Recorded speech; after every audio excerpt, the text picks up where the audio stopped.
अस्सलाम वालेकुम साथियों, आप सब अच्छे से होंगे। तो डॉक्टर जाकिर हुसैन भारत के एक अजीम शख्स थे। वो शिक्षा के साथ साथ देश के अलग अलग यूनिवर्सिटीज़ के चांसलर के साथ साथ देश के उपराष्ट्रपति राष्ट्रपति पद का सफ़र कैसा रहा। डॉक्टर जाकिर हुसैन भारत के एक अजीम शख्स का नाम है जिसने अपना पूरा जीवन तालीम के लिए वक़्फ़ कर दिया।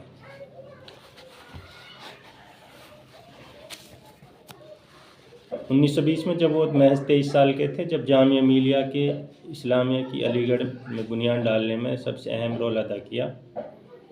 1926 के दौर में जब जामिया मिलिया इस्लामिया बंद होने के हालात पर पहुंच गई, तो जाकिर हुसैन ने कहा, मैं और मेरे कुछ साथी जामिया की खिदमत के लिए अपनी ज़िंदगी वक़्फ़ करने के लिए तैयार हैं। हमारे आने तक जामिया को बंद न होने दिया जाए। और जबकि उस वक्त वो अपनी जर्मनी में पीएचडी कर रहे थे। और 1926 में डॉक्टर जाकिर हुसैन अपने दो दोस्त आबिद हुसैन व मोहम्मद मुजीब के साथ जर्मनी से भारत लौटकर जामिया मिलिया इस्लामिया की खिदमत में लग गए।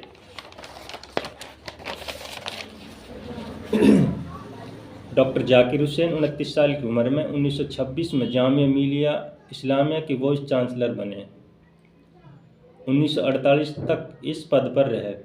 इस दौरान पूरे भारत में अब्दुल मजीद ख्वाजा के साथ पूरे भारत का दौरा कर जामिया मिलिया इस्लामिया के लिए चंदा जमा किया और उसके लिए ओखला में अलग से ज़मीन खरीदी। 1 मार्च 1935 को जामिया के सबसे छोटे छात्र अब्दुल अजीज़ के हाथों ओखला में जामिया मिलिया इस्लामिया की पहली बिल्डिंग की बुनियाद रखी गई। जामिया के सबसे छोटे बच्चे का हाथों नींव रखवाने का जो आइडिया डॉक्टर जाकिर हुसैन का ही था। डॉक्टर जाकिर हुसैन का ये आइडिया गांधी जी को बहुत खूब पसंद आया।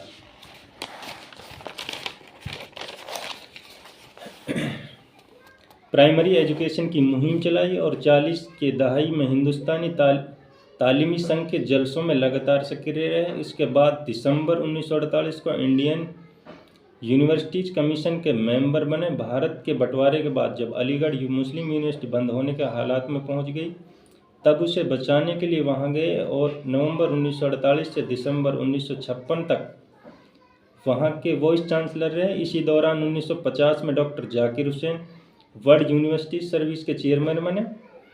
1957 में बिहार के गवर्नर बनाकर भेजे गए। इस तरह से वो खुद पटना यूनिवर्सिटीज के चांसलर बन गए, क्योंकि पटना यूनिवर्सिटीज का चांसलर बिहार का गवर्नर होता है। वहाँ भी वो लगातार शिक्षा के लिए काम करते रहे और उन्होंने नेत्रावत स्कूल से लेकर खुदा बख्श लाइब्रेरी के फ़रोग़ के लिए निजी तौर पर इंटरेस्ट लिया। देशना की तारीख अल इस्लाह लाइब्रेरी की किताबें उनकी वजह कर ही बच गई।